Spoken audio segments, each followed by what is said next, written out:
Okay.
Good evening and welcome to the August 21st, 2025 meeting of the Community Preservation Committee. It is 6:32 p.m. and we're meeting this evening at the Lakeville Police Station at 323 Bedford Street.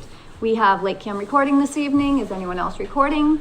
Hearing none, I'll go around the room and just do some quick introductions. I apologize that the people joining us via Zoom, you can't see everybody, but starting over here, we'll go around. Robert Stefanian at large. Susan Spieler at large. Michelle McEachern, Planning Board. Noelle Rillo, Parks. Emily Surratt, Management Analyst, not a member of the committee.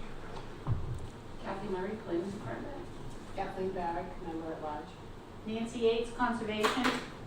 All right, so we do have a quorum this evening.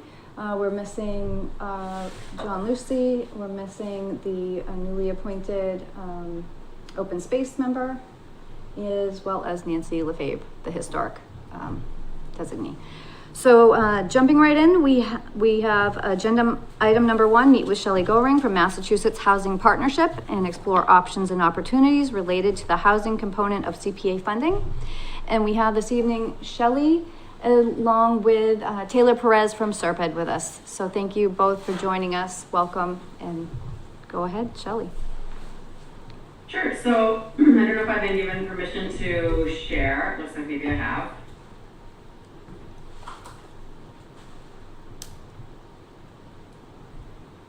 So can you see slides? It's blue. Yep, Yes. now we can. There we go. Okay, great. So my name is Shelley Goring. I work at MHP, Mass Housing Partnership. I am part of the community assistance team. And what I wanted to do tonight is talk a little bit about how you can use CPA funds to support housing in your community. And I know that you have some questions already, and I just wanted to start with kind of a bunch of different ways that communities are using CPA to support housing, just to get us started, and then we can get into kind of some questions or some conversation if you'd like to do that, given how much time you have tonight. But for those of you who may not be as familiar, MHP is a public nonprofit organization that's focused on housing across the state. And we have some key ways that we do that. We have a Center for Housing Data that collects, analyzes, and shares data in a lot of different forms to help communities and regions, as well as the state, really make good decisions around housing policy. We have my team, Community Assistance, that works within communities as well as with housing authorities and nonprofit housing developers to help build the capacity to support affordable housing across the state. We have a lending team that has lent over $1.4 billion to create and preserve housing, rental housing, specifically affordable rental housing. And then we have a homeownership team that focuses on helping to increase access to homeownership across the state.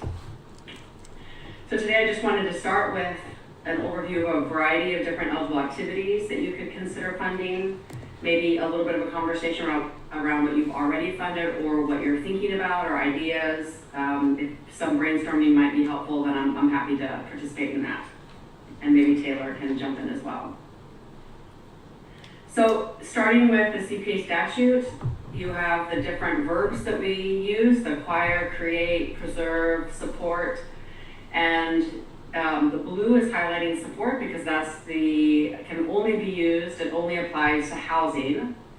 And then rehab or restore, I always put this out there to remind us that under the CPA statute, you can only use CPA funds to rehab or restore housing that was created or acquired with CPA funds.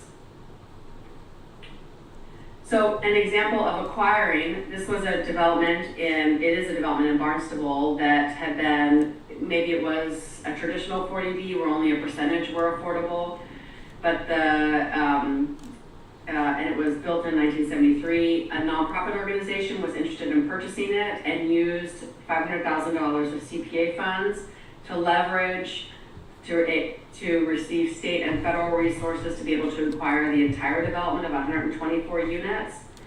And then they have a restriction in perpetuity on almost all the units. They kept a few of them market rate because they didn't want to, some people weren't income qualified and they didn't want to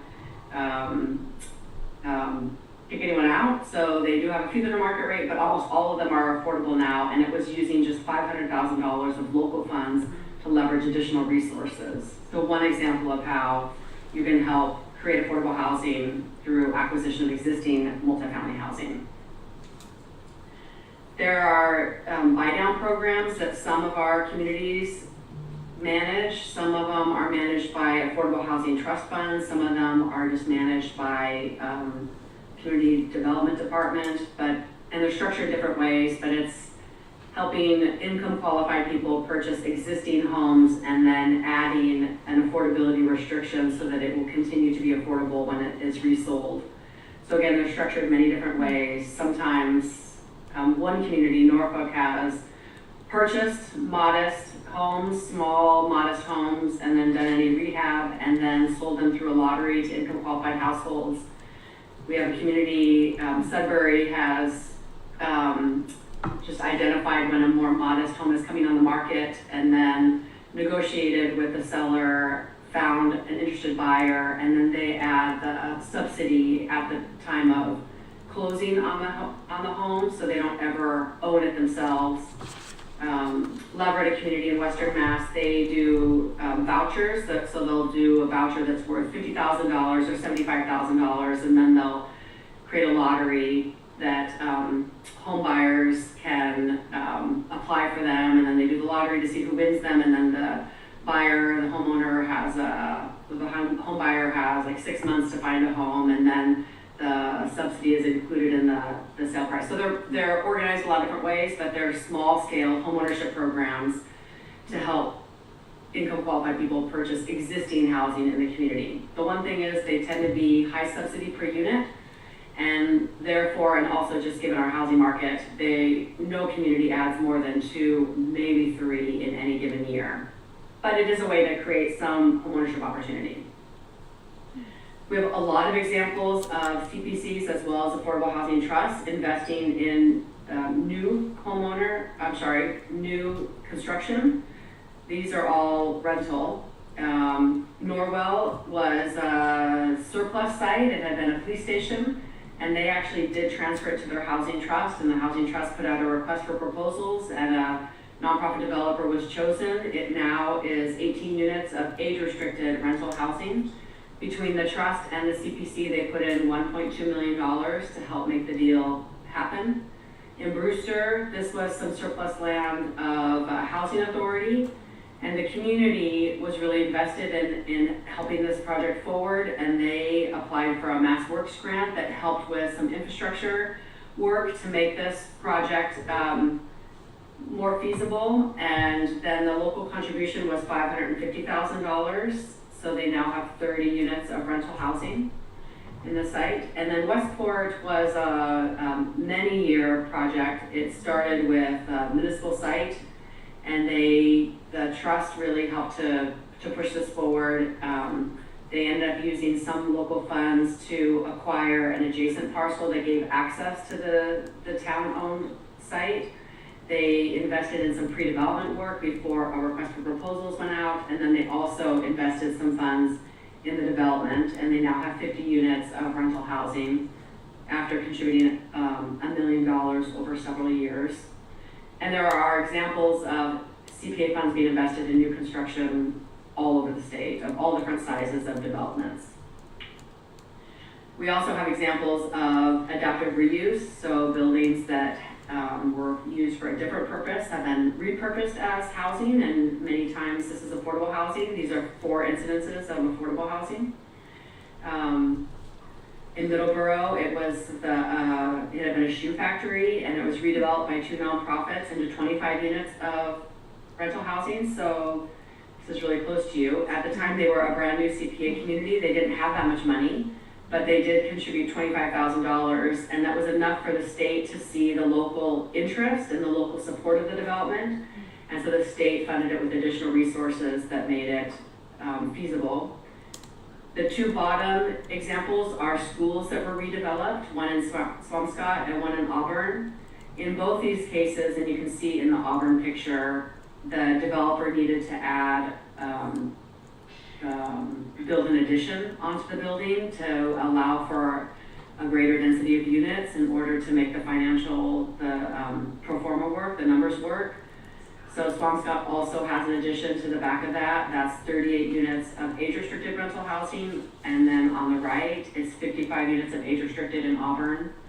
And then the Williamstown example had been a factory, and a developer was able to redevelop it into 42 units of rental housing.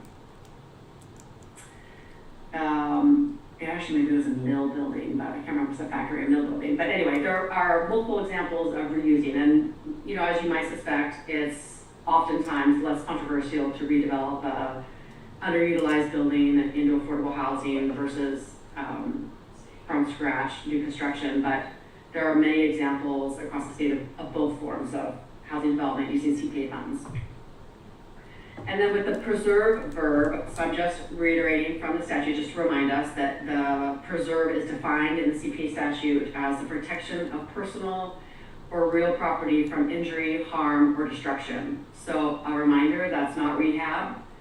It really is a higher bar. It's not just renovation. It's not new countertops in the units or new toilets. It really is a higher bar of protecting from harm or destruction. In housing, it's oftentimes seen as addressing expiring uses, addressing restrictions, affordability restrictions that are expiring. But there was a document several years ago that at the time it was DHCD, but HLC put out, and there was some consultation with the State Community Preservation Coalition, with MHP, with CHAPA, a statewide nonprofit that is heavily involved in housing policy, to create this document really initially to advise around housing authorities and CPA funds and housing authorities, because housing authority units have been around in most cases for many years, and so they don't qualify under renovation because they weren't created or acquired with CPA funds. So many communities try to put a lot under preserve with existing housing. This document was put together to really advise that when we talk about preservation of affordable housing, we're talking about like the envelope of the building, things that are happening that are taking units offline, for example. It's not just countertops or toilets. So one example is in Gloucester. Their housing authority had a building where one unit was already shuttered because they were having some leaking from the roof, and other units were at risk of not being inhabitable. So they used some CPA funds, $86,000 that they combined with some state modernization formula funding to replace the roof so that all the units would be protected from harm, so that the unit that was no longer livable would be livable, and to keep it from further deterioration. So that's one example of what could fall under preserve with existing housing. And this is an example of an expiring use in Amherst. This is a development of 204 units of multifamily housing. There are 41 units that were affordable, and there was only a 15-year restriction. It was based on the financing that the development had with mass housing. It only was restricted for 15 years. And the community was concerned about losing these 41 units of housing. It's a lot for Amherst, given the pressure of UMass and the different universities. Their rental market is really tight. So they engaged MHP, and there was some initial work on what could be done, and the decision was made to reach out to a large-scale multifamily developer that knows affordable housing, Beacon Communities, and Beacon was interested in purchasing it. Beacon negotiated to buy it from the owner, who did not want to extend the affordability, and then the community, the CPC, decided to propose to the community to bond $1.25 million to contribute towards the purchase, and now these 41 units are affordable in perpetuity. So for $1.25 million, they have 41 affordable units that they don't have to worry about again. They will stay affordable in perpetuity. We have several communities that are keeping an eye on expiring affordability and are kind of part of the conversations and thinking about how they can extend that, do something similar to what Amherst did. So it's one thing that your community can be doing if you're, I think that you probably are already, just because it was brought up as a concern, but it's absolutely a role that CPA can play. And because you can bond, it means that you can address these bigger costs. So in Amherst, their Affordable Housing Trust Fund wouldn't have been able to step in because the trust doesn't have the same kind of money and they cannot bond, but CPA can. And then under support, there are different things that have been seen as allowable under support. One is doing some pre-development work. If you have a municipal site that you think might be feasible for affordable housing, but you need to do a little bit of pre-development feasibility work, CPA funds can support some of that on municipal sites. Some communities have used CPA funds to update their housing plans to help direct the community's priorities around housing. And then rent assistance is explicitly listed as allowable. So during the pandemic, we had multiple communities start emergency rent assistance, and CPA was oftentimes the funding source or one of the funding sources that were used. So I'm gonna end there and I'm gonna stop sharing my slides.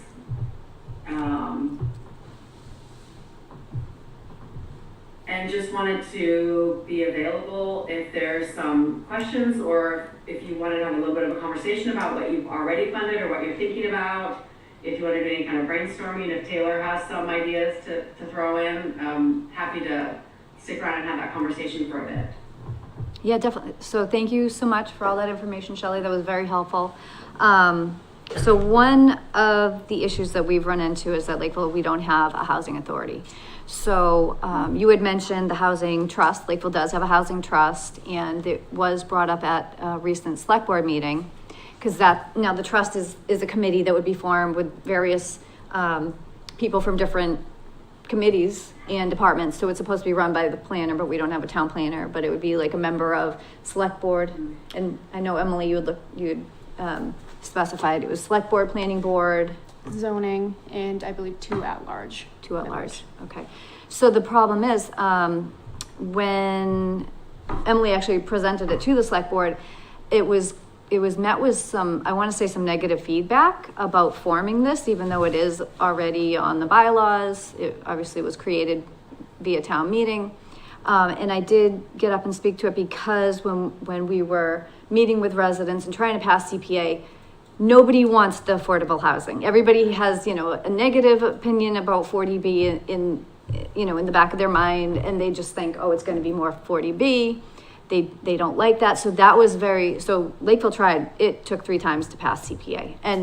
And the thing that we focused on when speaking to people about that housing component was focusing on the fact that we can retain the units, which is one of the things that you touched on. So specifically, we have 100 units that are set to expire, and they're rental units. So that was one thing, the select board was asking, well, so what's the process? How do you, and I know, I have some information from the coalition I can forward to them to share, but if you could maybe summarize what you've seen as a success in trying to preserve rental units like that. Mm-hmm. So I think first it's starting with the conversation with whatever entity owns the development now, and to see what their intentions are, and if they're willing to extend the affordability. Some are just not, they want to go market, and so that it might be like Amherst did, where they reached out to a different developer to negotiate with the previous owner, so that it was kind of peers negotiating and talking, and it seems like it could be cleaner to have a new owner come in, and then the town could invest in the new owner acquiring it like Amherst did. So I think the first is to understand what the intentions are of the existing owner, and if there's any openness to extending the affordability. Is it 100 units and all of them are affordable, or is it just a portion of them? Do you know? I don't know. I think it was developed through the 40R. It's the residences at Lakeville Station in Kensington Court. It looks like it was a 30-year deed restriction. If I recall correctly, I know that your folks' 40R was passed in 2009 or so. And then I think it mentioned in 2011, but the affordability expiration is 2039. So my guess is that it's probably 20 or 25%. I'd have to look. Okay, so if it's that far off, it's really far off to start worrying about it or to even be planning for it. Okay. They're just like, the owner's just not gonna, it'd be highly unlikely that the owner would engage in that conversation at this point, because so many things could change between now and then. So you want to keep it on your radar, you want to make sure that you're paying attention to it, but it'd be more like when you're a few years away. Okay. To really start planning on that. It's really early now. But it's definitely something to keep, and you just want to make sure that you're paying attention to all that, if there's any other deed restrictions, that you're just paying attention to that. And the state agency, CDAC, typically has a list, they have a list that you might want to double check, but you likely know what's going on in your community. Right. So I looked that your population is about 10,000 people, and I have to be honest, I'm a little bit startled that you don't even have a part-time planner with a community that's as large as that. So we're working. you definitely we're working on it. You're definitely restricted in capacity if you don't have and you don't have an affordable housing partnership or committee. No, I mean, so Middleborough Housing has been administering our affordable units.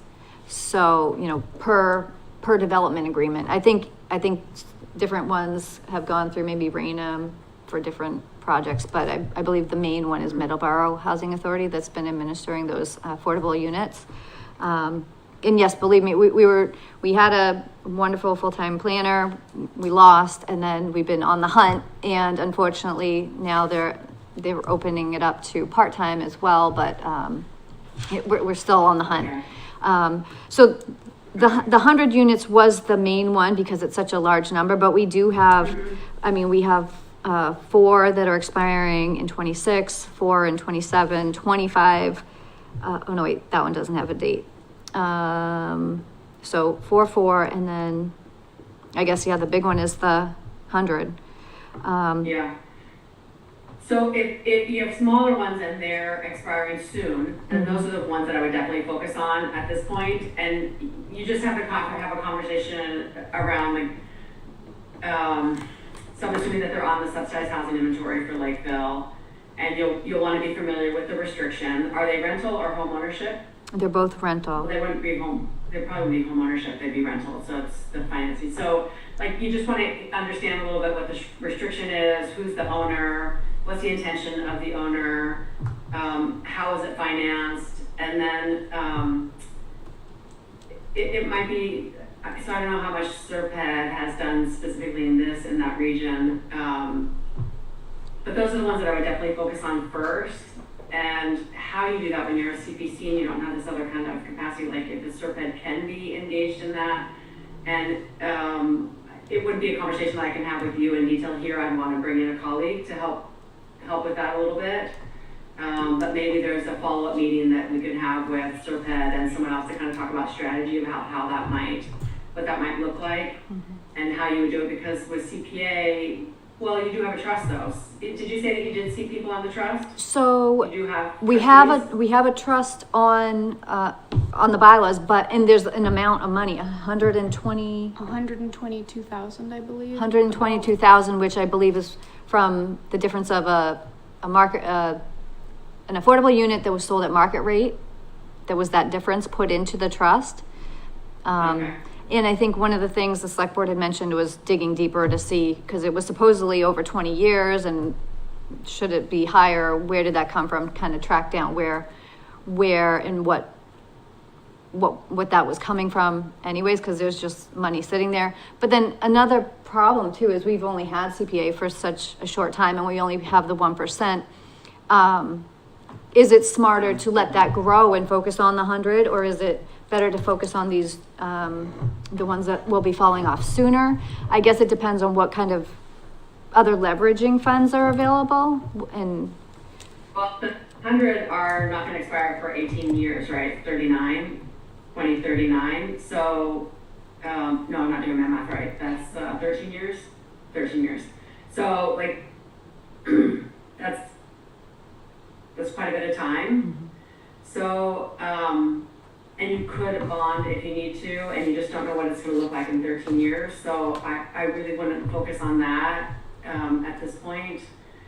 If you really wanna preserve the other ones, then I really would focus on them now. And it doesn't mean that you necessarily decide to invest in buying them down or extending the affordability, because it might turn out that the current owner it's not conducive, or the cost is too high, what they're asking, but at least I would focus on them. I don't know if I heard you correctly, does the trust have trustees on it, and are they meeting? Is it a functioning trust, or no, it's not? Okay. It's not. No. My biggest concern is that for a CPC to do this kind of work, it has to go to town meeting, and it's not very flexible. So,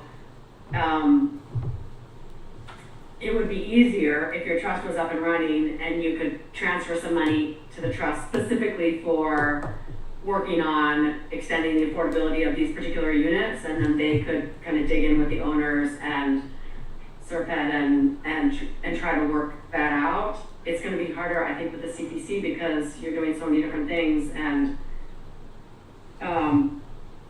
you have to go to town meetings, so just the timing of it all. But you'd want to be communicating with the owner. You want to make sure that you're understanding the deed restriction, and just to know the intentions of the owner. I mean, you need to start there, and then you would be considering whether it's worth it financially to invest in those particular developments or not. Okay. But I think that you have 13 years about the other one. I wouldn't start worrying about that yet. I'd see what can you do right now. Now, a couple questions about a housing trust specifically, because one of the negative points brought up was once the money goes to the trust, then it's just up to the trust. So if CPA were to put the money to the trust, and then we would, CPA would not have a say in how it's spent, and town meeting wouldn't have a say in how it's spent. But is that always the case? Can town meeting specify CPA funds to the trust? Of course. For the purpose of? Of course. Okay. Yeah. So we have this issue in a lot of different communities. It's just reflective of some of the local politics in some communities. One thing I always remind communities is that a select board member has to sit on the trust. That's statutory. So the select board is actively engaged in it, even if it's not every select board member. And two, you can transfer the funds for a specific reason. We hope that communities will have trust between their boards, and that they will trust the trustees, respect the trustees, but the CPC could say, we're transferring, I'm just gonna throw out $200,000, $300,000, specifically to work on extending the affordability of these three. You could even put in the addresses or the development names, and you could say that you could specify how long they have to do it, and you could specify that the money comes back to the CPC if it's not accomplished in 5 years, or, you can put in all those kind of stipulations if that made people feel more comfortable. Excellent. And now I feel like I've monopolized. I want to let everybody have a chance to ask questions if you want to start at this side and. I go have around. none. No? Taking it all in. No, you, I have a couple of questions. Okay. I'm sorry, did you? nope, I'm Okay. good. One, I was wondering, I'm sure that you're aware that one of the new predatory things for homeowners who are in mobile homes is that, they're being bought up and the homeowner fees are being jacked up Yeah. unaffordably. Is that something that could be addressed through this? In terms of purchasing, for example, and I don't even have one in mind, I'm just saying if there were a mobile home park where it was at risk for this, Yeah, it's a little bit tricky with CPA and trust funds because mobile homes are, my understanding, they're considered personal property. It's not like a home that has a foundation, so it's a little bit more tricky. Okay, So I think that's something you might need to explore with town council of whether that could happen, be an eligible kind of activity. okay, And then you need to think about like then who owns it, and then who manages it? it's complicated. We know Okay. that it is an issue, and Right, it's also a concern in some communities that I don't think the state allows those units to count on the subsidized housing inventory, and that is frustrating for some communities. So, but it's more tricky because of the way that mobile homes are sorry. classified. Okay, I have another question, and it's a new trend that I've noticed with people who are aging. And maybe they don't want to live with their children, or the children don't want to live with them.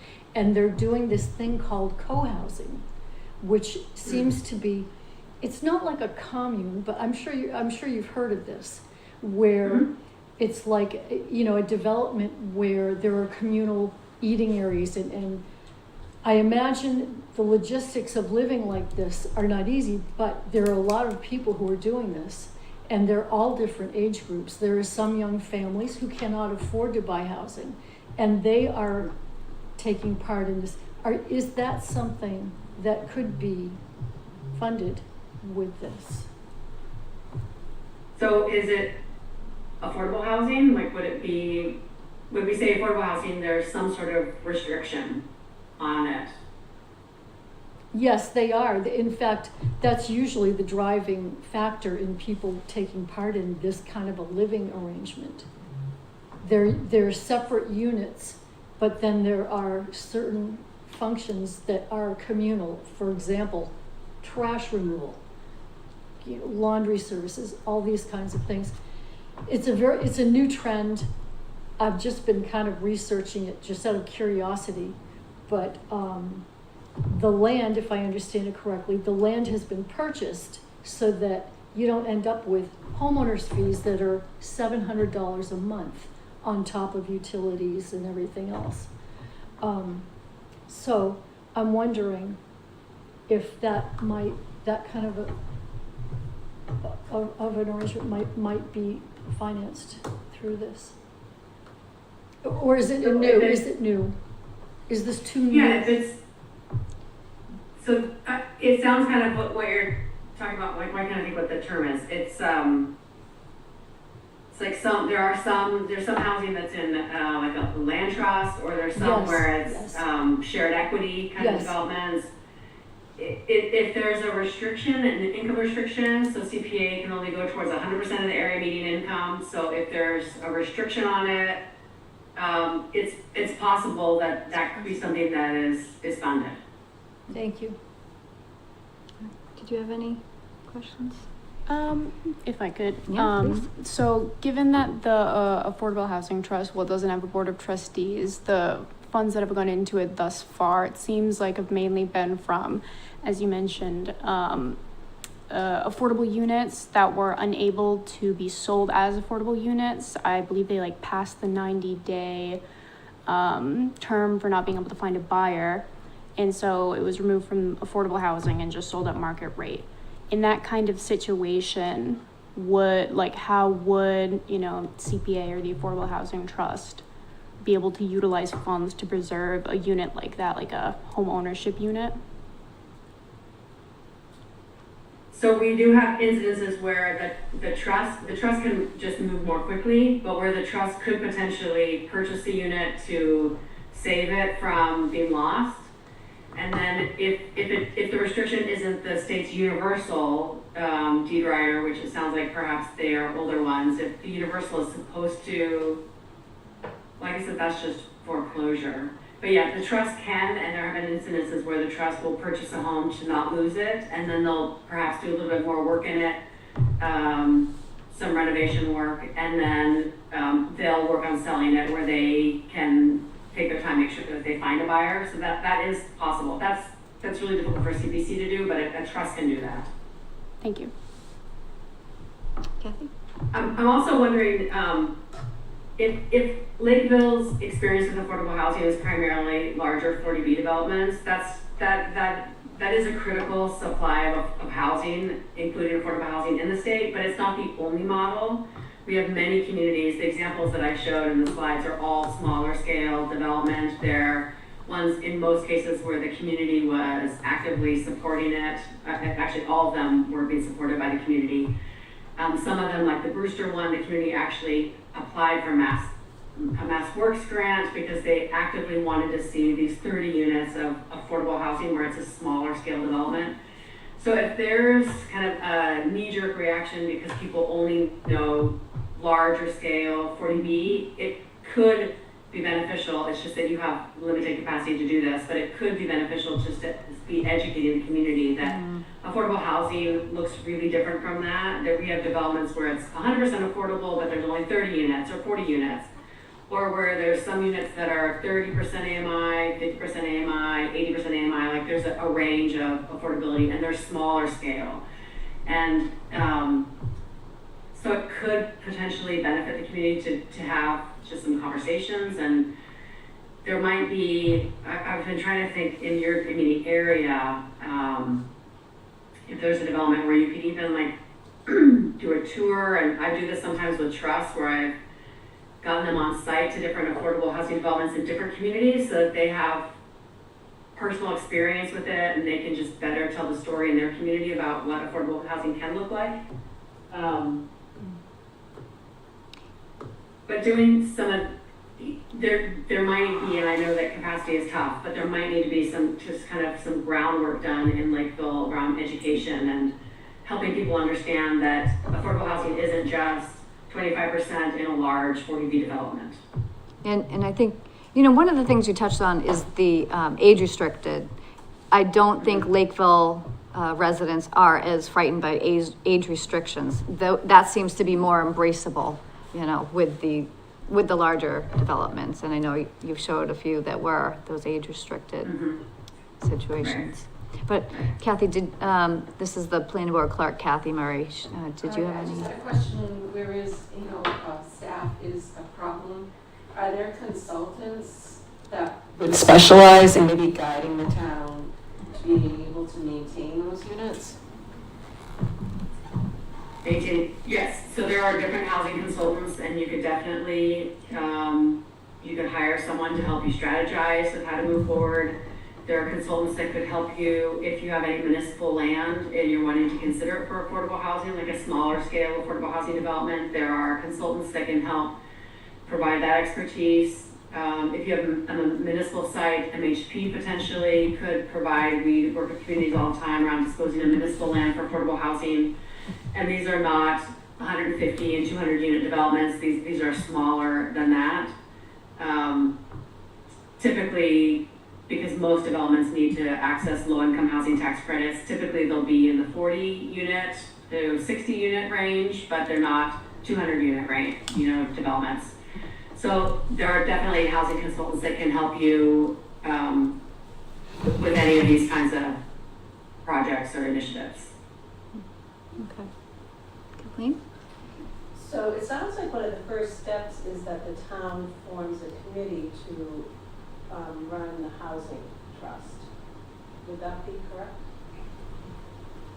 If you could be appointing trustees, I think that could be a really great start, and it's part of my work is to support that. I can help with initial kind of trainings to help the trust get started. I do some intensive technical assistance, and that is through an application process, but in November, I'll put it out. And so each year I work with 3 or 4 communities and to do things like helping the trust come up with goals and strategies and kind of an action plan to move forward, creating guidelines, like helping trusts to get operationalized and to have some focus and direction of how they're moving forward. So there are some resources, and I think if you feel like there's kind of the will with the select board and other boards to have a trust that has more capacity, then we would love to work with you to help you build that capacity locally. Is that like an RFP process? And you said So in November if you- you take on so many?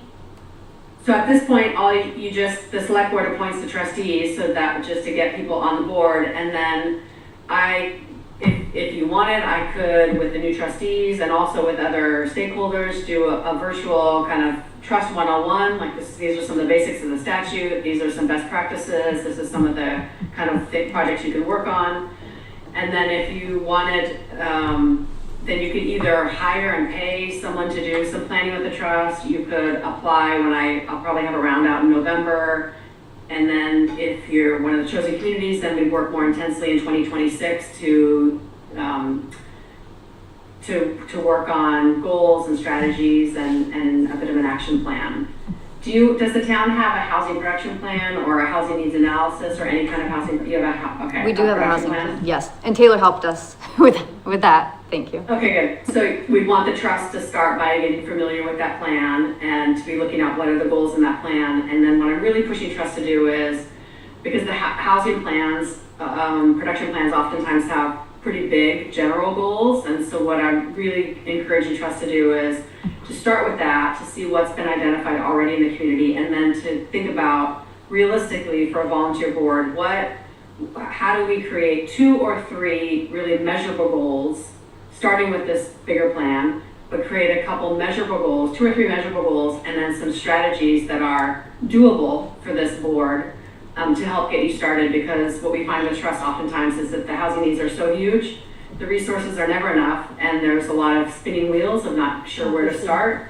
And so I really try to get communities to trust to look at the planning that's already been done, what's already been identified, and then think realistically what makes sense for this trust, this volunteer board, to focus on and make it where it's manageable to get started, so that they can feel like there's some success instead of just being really overwhelmed. Right. And I have a lot of examples of what other communities have done so far, but it's what I've been working on the last 5 years of really trying to push trust to get more specific so that they're not so overwhelmed. 2 more minutes. Okay, sorry. Taylor, just a quick question for you. So the list that I have of affordable units, it's from Serpide from 2021. Is that something, do you guys keep an automatic list, or it's only on an as needed basis if we ask for it, or? We usually kind of do like a batch once a year. So our last pull of the subsidized housing inventory was in January of this year.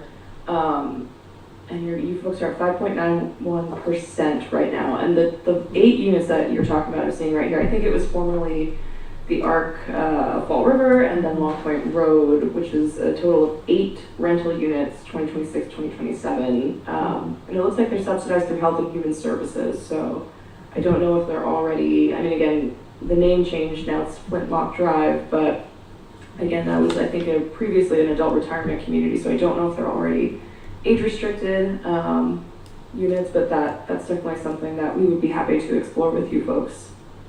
And then, just to kind of talk a little bit about the housing production plan, I think that a lot of what we've talked about here already, overlaps really nicely with what we had outlined in 2024 and 2023, particularly some of the community engagement things, the, expiring use properties, and then also just like general consulting and capacity work, because we know that you folks have been looking for a town planner for a while. So, I mean, it's a good first start, I think, definitely in line with the plan.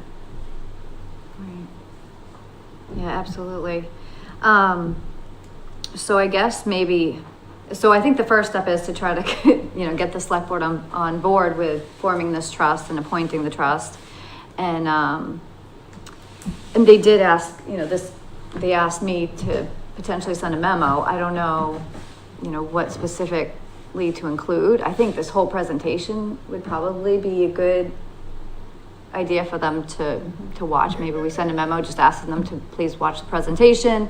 A lot of information about the trust from Shelley, and that Taylor, that you're familiar with these and you can help strategize and work on retaining these units if that is, like you said, that's already a goal from the housing production plan as it is. I think that seems to be the first step, is to get this housing trust formed.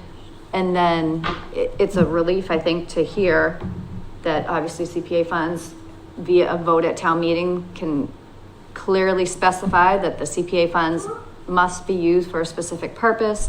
And as so far as an address, a time frame, I think that's all excellent information and should be helpful for them as well.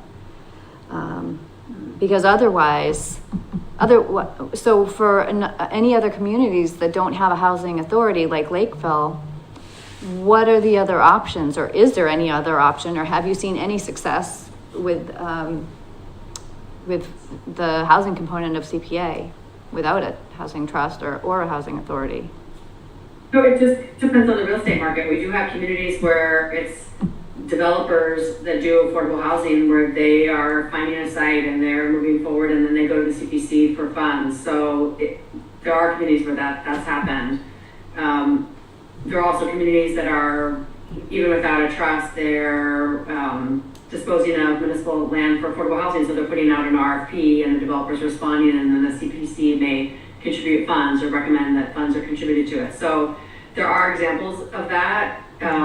It makes it really tough when you don't have a planner, because that's usually the person that's helping with those kinds of activities. So, you certainly are at a disadvantage that way. It doesn't mean, though, that you can't move forward with the trust and try to identify some people who are interested in focusing on housing and trying to play some of this role in the community.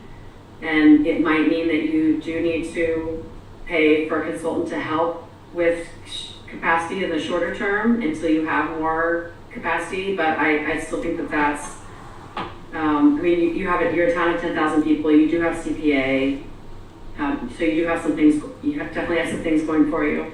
So, you need to start somewhere, it takes time to build the capacity. You just need to start. And it's, but I do think that if there's a knee jerk about 40B, and we have that in multiple communities, that there's a huge benefit in just trying to do some engagement and some education around the many faces of affordable housing. There are a lot of different ways that affordable housing looks, and maybe we help you find a development that's a good smaller scale development, not too far away, that people want to. Maybe we help put together a tour or something like that. There might be things that we can do to help support, hopefully kind of shifting some of the conversation locally. Okay, and I think what you just touched on, your answer, is that, new developments and developers could actually be applying for CPA funds. So are residents going to want to see their tax dollars being spent towards creating a new 40B or affordable, housing development, rather than retaining the existing units, which was a very strong feedback that we got from residents. So I think that's even more so in favor of creating this trust, trying to work at retaining these affordable units in that direction.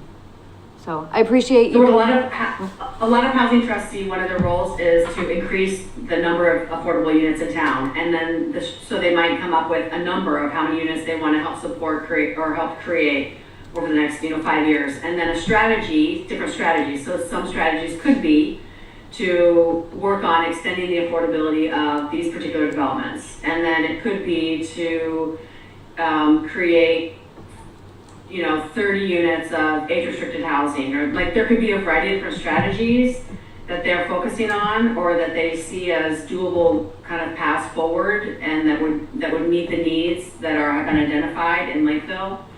And so extending the affordability could be one of the ways that they do that, along with other things that the trust invests in as well. Right. And then if they have that kind of a plan, then they could go to the CPC, ask for the money, and they could say it's for these strategies. And then you could put that in your grant agreement so that there's some comfort knowing that the trust has taken some time to look at your existing plans. They've created some goals and strategies, and it's kind of the accountability loop within the community. Oh, okay, so we would do it in the grant agreement, so would it also be in like the town meeting warrant article itself too, like to specify what it's for? Or would it be done in that grant agreement? So you would probably write the article where you probably wouldn't add everything like it has to be done in 5 years and it comes back, but you probably would say, $300,000 for these activities. You probably would do that, since it sounds like, some communities, they just transfer the money to the trust and they just say it's for eligible activities, CPA eligible activities. If Lakeville needed or wanted more specificity, then you would just put in the warrant the article that it's for these activities, specific activities, yes. Okay. And that would be fine. Yeah. Yeah, it definitely sounds like it would be needed here. Yep. Absolutely. One day, things may be different. There'll be, the trust will prove itself and there'll be comfort and there'll be, people will be okay with it and then maybe it'll be different. But getting started, it's fine. Right. Okay. Well, thank you. We appreciate you coming out and joining us this evening. This has been very informative. And hopefully we'll be in touch and get to work with you in the future. That'd be. Yeah, and we have a bunch of virtual trainings that are on the Housing Toolbox. I'm gonna send links, just not that you have a gazillion hours to sit around watching trainings, but there are some that are specific around like trusts and CPCs working together.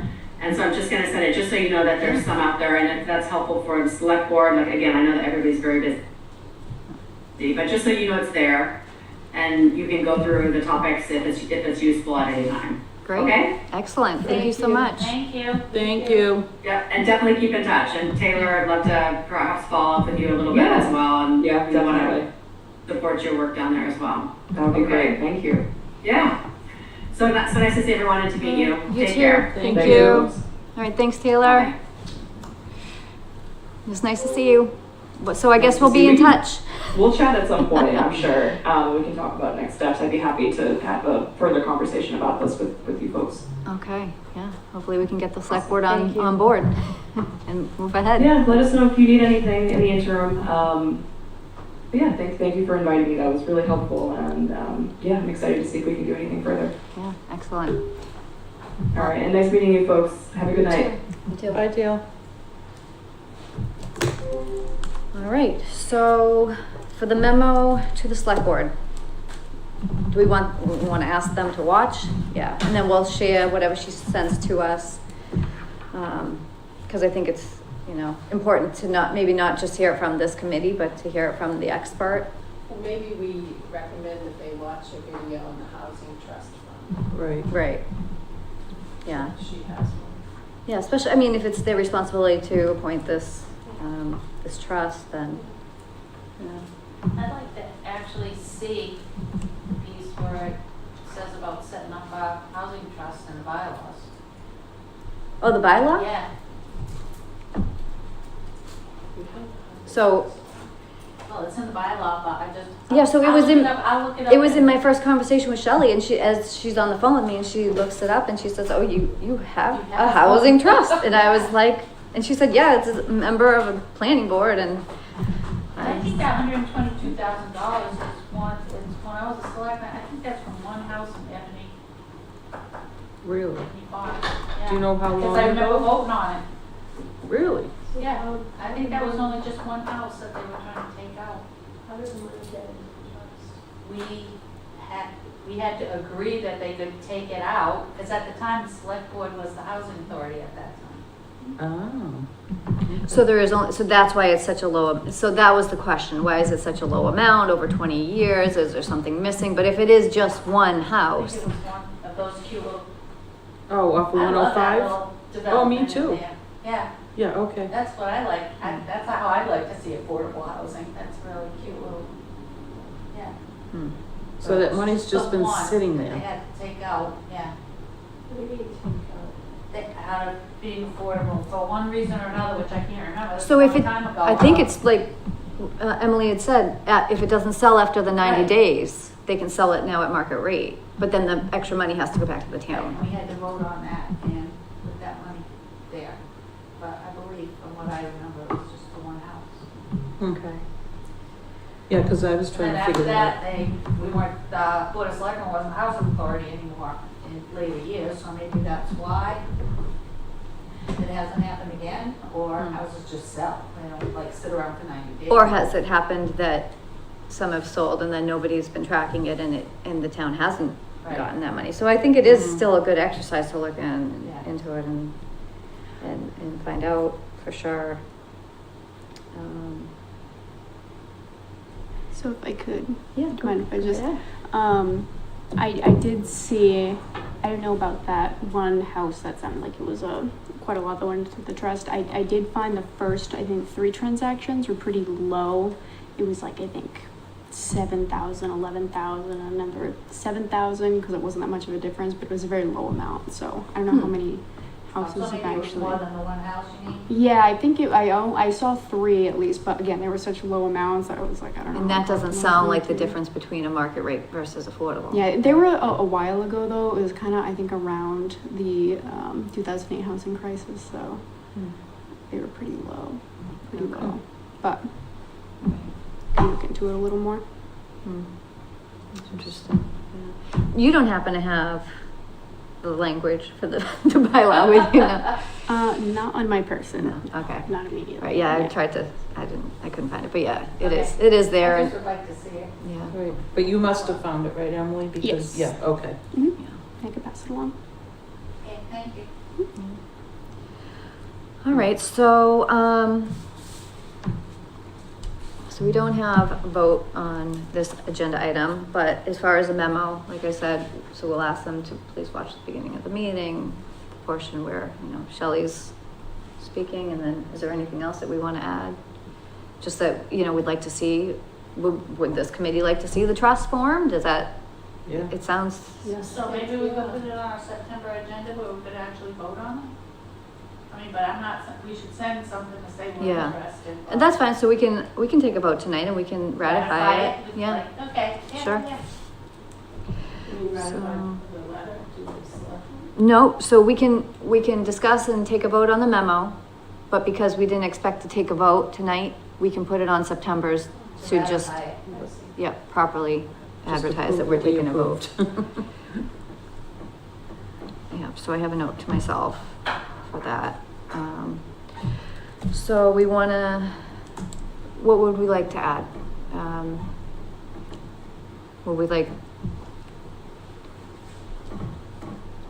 To see some trustees appointed. Yeah. mhm. Is there a major detriment to wait until next month so that we can see the bylaw? I'm most interested in seeing if the bylaw dictates other mandatory positions, members. So I know you mentioned planning board. I know someone mentioned a select board member. Because if the others are at large or similar, then would it be in our interest to offer the select board a recommendation on what we would like to see in those other seats? I think, wasn't it? So ZBA? it would be already just, so here it is. It was Okay. ZBA. It was select adopted. board. Adopted by town meeting of the town of Lakeville, June 13 of 2005. And it was approved by the AG in September of 2005.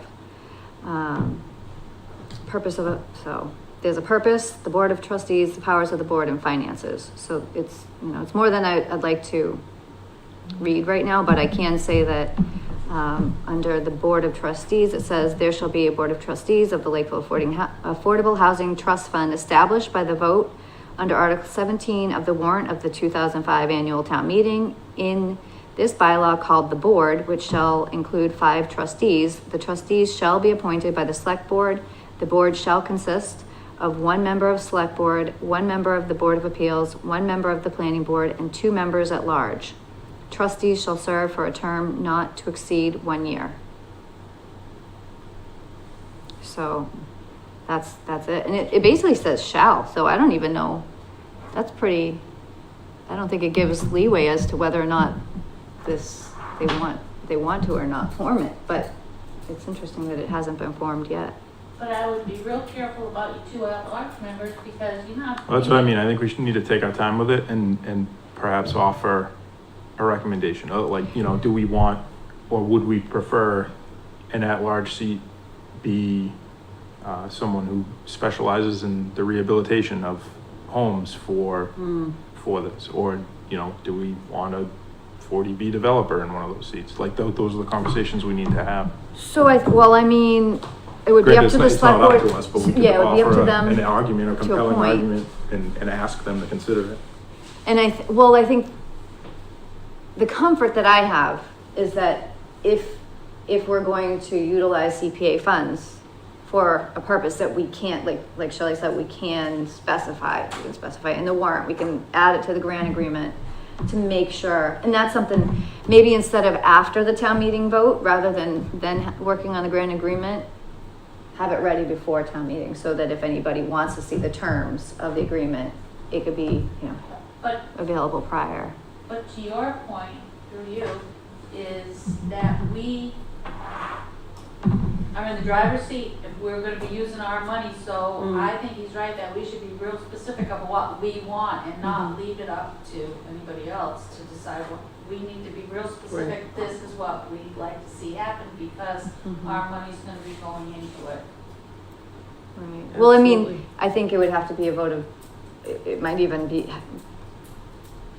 maybe be wise, because how it changed from having a housing authority seat on CPC to being a person interested in housing. So maybe it should be more specific about the resident at large positions then. I don't know. What, in the actual bylaw itself? For the housing trust. I don't know. Or our house, or one of the at-large members could be our CPA housing person. That'd be good. Yeah. As long as There- that's not a conflict, because, Yeah. so that's the other part of it too, so say if they did appoint and one of them happens to be a 40B developer, right? So if you have a financial interest, I would expect you would still have to recuse from even voting on that, but, There's just too many what ifs that I don't feel comfortable voting on that piece of it tonight before that reason. Like just about the memo to say? even just digesting like the options Shelley presented, like I feel like rather than hastily getting a memo to the select board, I Okay, think we wait a month, we get our ducks in a row and decide the exact message we want to send to them. And because we can craft a message to say like, hey, this is what we think the town is telling us they want to see done with these funds for affordable housing. And if we don't, we risk one of two extremes. Granted, they can appoint whoever they want, they can do what they want, but if we at least tell them, hey, this is what we'd like to see. I personally don't think our memo holds that much water, but that's just my opinion. Well, Yeah. But I hear your concern, and if does everybody else I don't wanna wait, feel, or? I see a delineation between the memo and the formation or I don't think there's any harm in asking the select board members to view tonight's presentation. I think that there's enough material in that for them to be digesting that a month will probably go by. We can always just ask Andrew if he'll watch it. Right, I mean, we Rather don't than have make to the whole summarize. select board watch or something like that, we'll ask Andrew if he would, wow, we had a really good presentation tonight, you should watch this, and then he can. Right, because we don't have to summarize what happened to, I mean, And I they like- should watch it. Right, I'd like to see if it would be a conflict of interest if we ask that one of the at-large members be our CBA person, so that make sure to keep it on track, what's allowable and what's not. Right. You know, so it doesn't get too far off course, we could do this and this and this, if we had a real knowledgeable person in that seat and they were part of it, just to keep it on track. But I will say, I disagree. I think they all should watch it. I don't think it should be just Andrew, because if I was appointing this committee, I'd want to know all the information about it myself. I wouldn't want, somebody else to tell We can ask them me. all to watch it, but I think the most Right. important person, or not maybe the most important, but it's important for Andrew And it might be to watch helpful it, to talk since we to- don't have a planner. Right, because this Right. presentation tonight really didn't emphasize forming a board for the trust. Well, the trust, that was her first, so my phone Yes. call with Yeah. her, that was her That first, wasn't in the presentation, that was in the conversation afterwards. Right. So they won't get that from that presentation, it'll be more of an overview. right, to They won't show, understand that the priority first step is this. So there really does no harm to have them view the presentation. And Emily's here too. Right. She can make sure they get that copy of the bylaw also. was that already in the packet, I believe, for the select board? Um, Or- no, I don't think the bylaw was in the packet. Okay. Through the chair, may I? Where the select board is going to be setting up this trust, more so than Andrew, am I correct? Mhm. Okay, well, for that reason, I think it's all the more important that all the select board members become knowledgeable about this, because they didn't seem to have any understanding of this, and it's all due to us too. I think it's only right, and as I said before, a month will probably go by before they're able to fully digest and. I didn't mean to say they shouldn't watch it. I'm just saying Andrew's the one first that gives their information, so everybody should watch it. Right. Exactly, it's the timing of when. Right. Yeah, to understand what could be done with this affordable, or not affordable. Right, because there were a couple of the members housing that trust. they just, It doesn't always happen when people are really busy. Right. right. I can certainly attest to that. There's plenty of things I should be watching. Oh, did you watch that? Did you watch that? Did you watch that? I just, have a life somewhere in between everything else I do. Andrew would have valuable feedback Yes. on what Right. steps we take. Yeah. Right, exactly. Okay. Not that, excuse me, and I'm through the chair, and I'm not saying that Andrew shouldn't see it. I'm just saying that where the select board is going to be making decisions about the formation of it. It makes sense to me. Did they see it? Thank you. All right, so do we want to wait on sending the memo, or do we want, what is the consensus? Bobby wants to wait, Nancy wants to wait. Well, let somebody do a draft and we'll look at it. Yeah. How's that? I think it's- So- I'd like to- Yeah, so we yeah. still have to wait. Yeah. So September, Yeah. okay, so we don't need to Come up with a ratify draft, anything, yeah. okay, Yeah. all right. So we won't take a vote, and we will, Can I just add one thing, Sure. Shell, is that if, whoever does a draft, will probably be you, Mhm. right? If you send it around, make sure everybody can look and respond individually, so that if we have, how about this or how about that? So everybody has a little input before, so at the next meeting, we have something that. Is already, Yeah. and if anybody has, just if you want, yeah, absolutely, send me whatever ideas you want to have included in it then. All right, are we good with this first agenda item? Moving on, and thank you for joining. Thank you, appreciate it. Thank you, Emily. Agenda item number 2, announce step 1 application round, opening date and review and possible vote on email. So in the packet, we had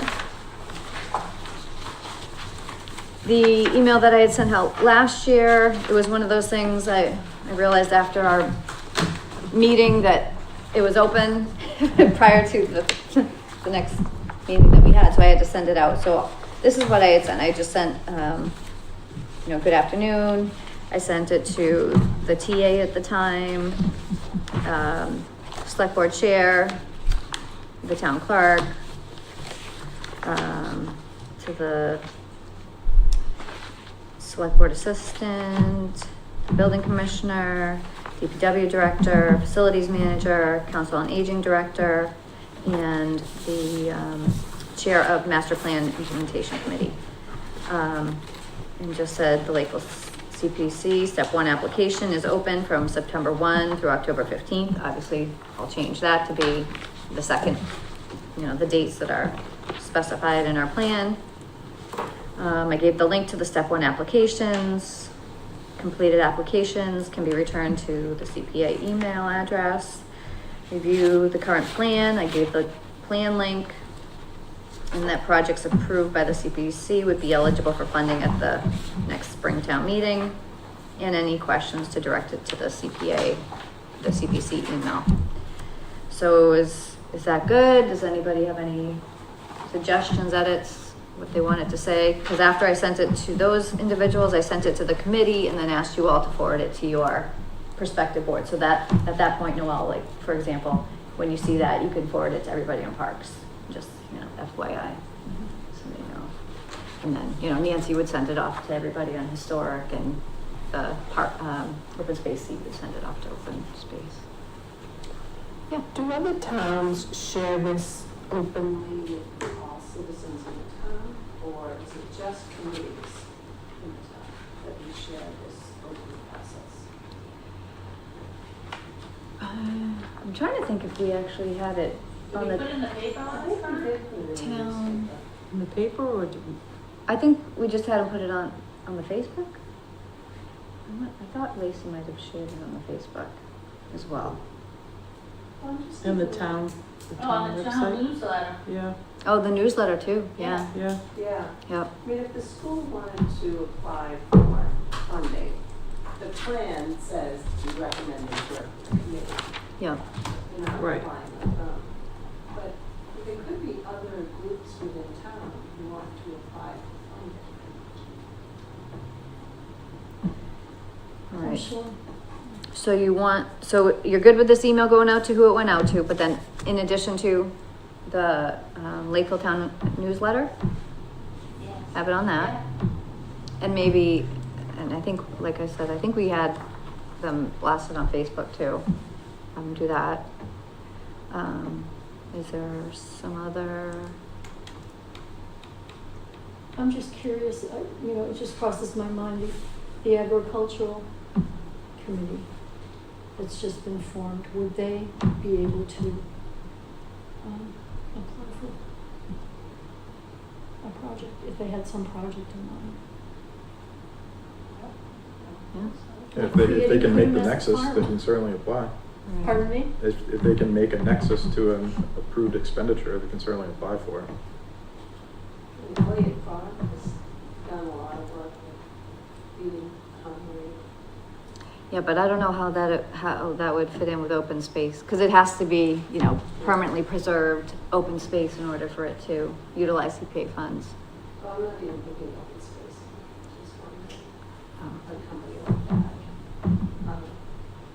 But I mean, I think those committees would see it, on the newsletter, Facebook.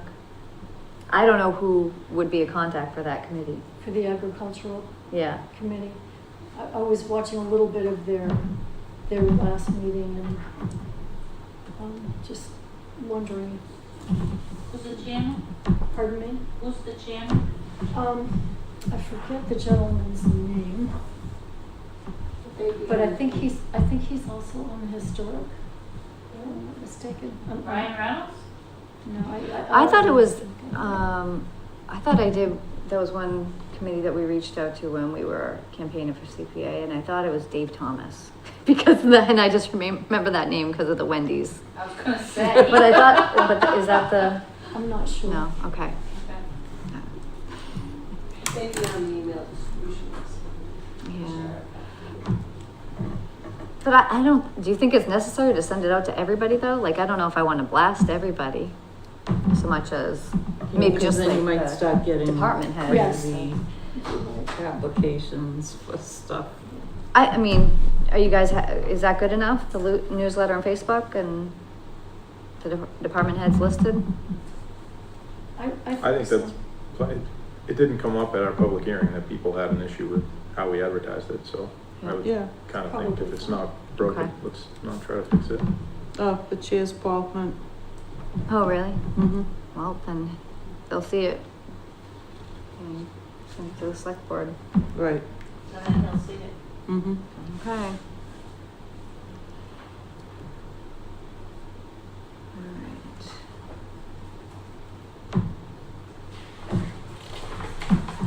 agenda item number 3, review and possible vote on, coalition membership dues for fiscal year 26. I make a motion that we vote that I pay the dues. Second. We have a motion and a second. All in favor? Aye. Motion carries. Dues will be paid. Review and approve meeting minutes for June 18th. Any edits for the meeting minutes? I thought they looked good. Can I go back for 1 second? Sure. I need the bill. Have you already sent it to me? I feel like you did. It's in the packet. Sent the bill? Yep. Oh, yeah, it was the next page, sorry. Got it. Got it? All right. All right. Oh, we good with the minutes? Anyone want to make a motion to approve? Motion to approve. Do we have a second? Second it. Hello? Okay, we have a second. All in favor? I'm gonna abstain, I wasn't there. Aye. Okay, so everybody approved except, or, was a yay except for Bobby. Abstained. Wasn't Oh, there. because you weren't Abstained. there, okay. All right. Agenda item number 5, review and possible vote to approve Community Preservation Committee Town Report for 2024. I basically just took what we did last year, updated to the members for 2024, and, changed it to the projects that were done that year. Any question, comments, edits?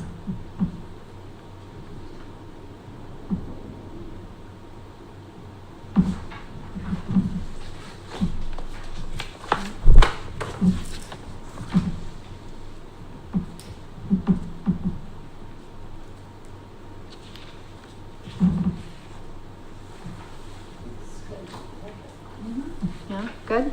Yeah. I move to approve. Second. All right, we have a motion and a second. All in favor? Aye.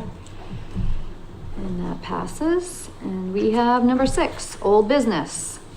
Status updates on approved projects from project liaisons. I just want to real quick, read off. So Nancy LaFave was not able to join us this evening, but she did send an update. Okay, so she says, Joan Morton has told me that the Colonial has finished the work at Thompson Hill Cemetery. She will email you the invoice as soon as she gets it. She also has a list of the stone repairs and photos.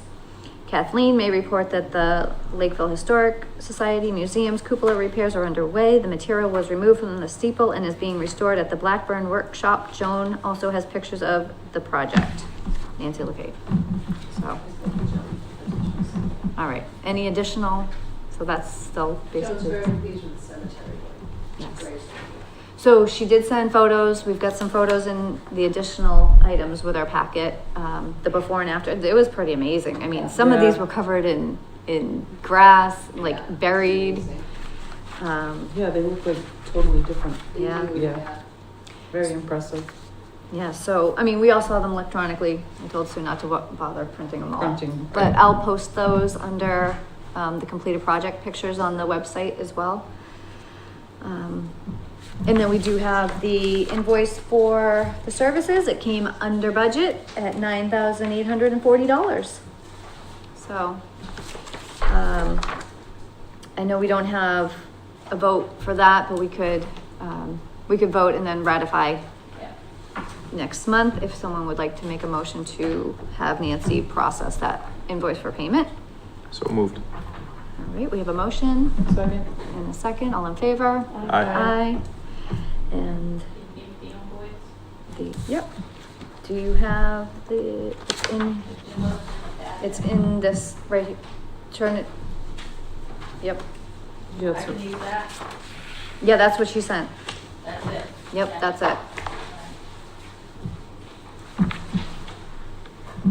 And I believe it's the same vendor as last time, so you should probably have the, Yes, I do. He's all that. already got all his information in, so. okay. It's good. And then let's see the other update. So I gave Kathleen the sign for the CPA sign that flew away. So she has that in her car, and I have an invoice from Standish Enterprises, so Okay, can we vote on that tonight? I'll give it to Nancy and then we can ratify it, or sure, yeah, we can do if that. we have to. Yeah, what's the amount? $42. $42, and that's for the replacement sign, for the sign that was missing, the piece that blew away. All right, so, I make a motion that we approve the $42. Second. a motion and a second, all in favor? Aye. Aye, motion carries, and I Do I will, have something for that? Yep, I have it right here. All right. I'll give it to you, yep. all right, so I have ratified the vote for the invoice payment to the cemetery repairs and the Standish sign for our September.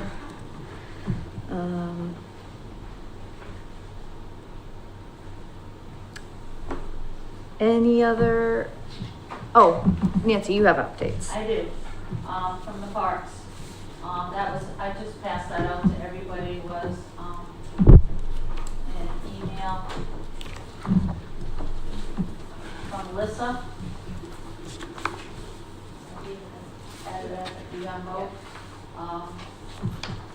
That was request for funds. Project status report and request for funds $25,000. And today from Andrew, I picked up the signed contract. Can I hand it out too?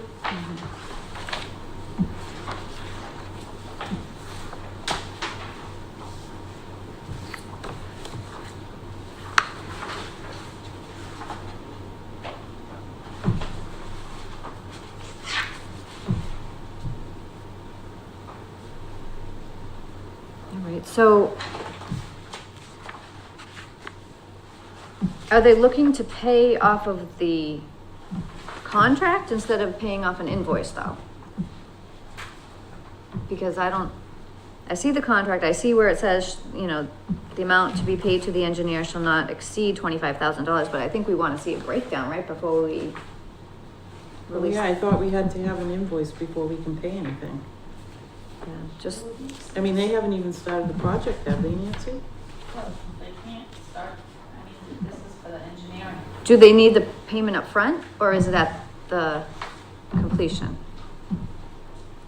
I talked to Melissa today, and she seemed to think that this is what she needed, and then Andrew gave me this today. I don't know what else they need, because it's kind of, scope of services is, this is the scope of services.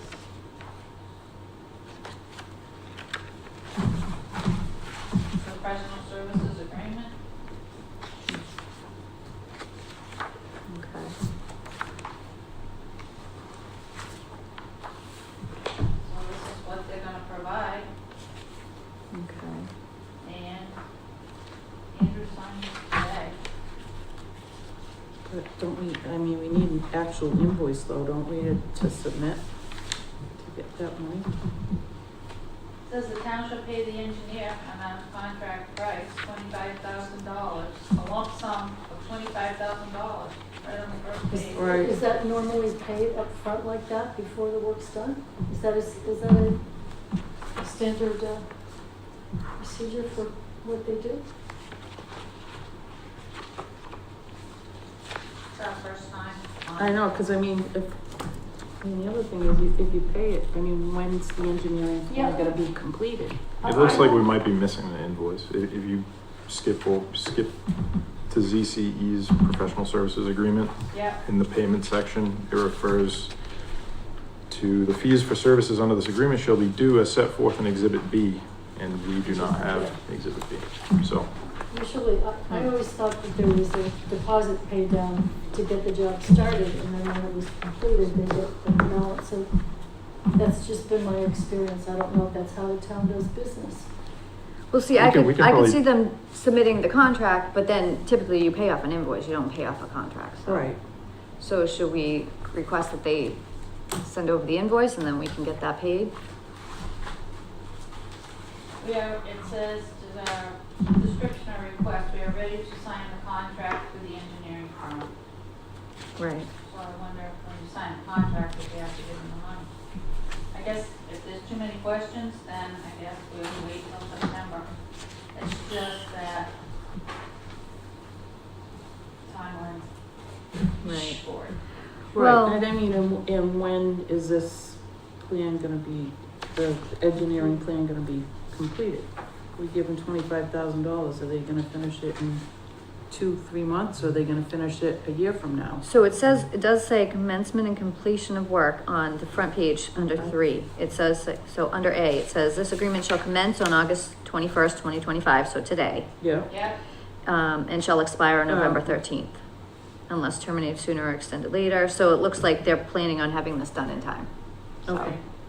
So, I mean, they should be able to move forward with with a signed contract. It's just, we need that invoice, right, to pay And off I of. would think they could wait 30 days to get paid. Right, This is typical like- payment terms are, what, at 30 30, days. so Right. it shouldn't impede any of the progress. all right, so we need an invoice Yep. for our next meeting, so let's put it on the agenda. So will you ask for it? Yeah, no, I certainly will. I got this file. All right, so put that on the next agenda. Any other status updates? I think that'll be everything, huh? So we have the cemetery, round 2 is done. We've got, the cupola is finally underway. And I say finally, but really, like, it seems like they were waiting for the weather Right, for so long, and now, Right. and the contractor, yeah. right. And now finally the engineering plans are moving forward. So that's all good. Next item on the agenda is number 7, review and discuss CP3 reporting, possible action. So this, Kathleen, did they send you this, directly or no? I don't think I got it. Oh, okay. So it was just like a reminder email from Chase. Hope all is well. The deadline for the CP3 project report is September 15th. So our next meeting is the 18th, so it's actually due before our next meeting. So I've been gathering the numbers that we Okay. need to input. And I was thinking that, remember the treasurer came here and said he was very involved in doing this? That maybe you and I talked to the treasurer ahead of time just to make sure he thinks these numbers are accurate. Because one is taking money away because we All didn't right. need. Oh, right. The historical commission didn't need all that money. Right. And then the next is just adding what was approved. So just to make sure it's accurate, because I know that the treasurer's number was slightly different than what we You had. mean the account, right? Yeah. Okay, yes. Yes. Okay. So. I talked to him today Okay. before he came. So maybe, And I had given him our 2024 1 and 2. But we hadn't talked about the 3 because you did it last time. I Yeah. don't think he could be involved. So he does 1 and 2, and we Yeah. do 3. Right. So I. But he can still give you the I numbers just or wanna like run the confirm. numbers By him. Okay, Yeah. all right, we can do that Yeah, I'll together. pull the numbers Okay. together and then Okay. we can meet with them now. Okay, yeah. Okay, good. Okay, so Kathleen, you'll Yeah. get with Yeah. Mike. Yeah, and then I'll let you Okay. know when I enter it and I'll send you the final. All right. So, do you want me to put on the next agenda just to check in on that, make sure everything Yeah, was? I won't be at that meeting though. Oh, okay. September.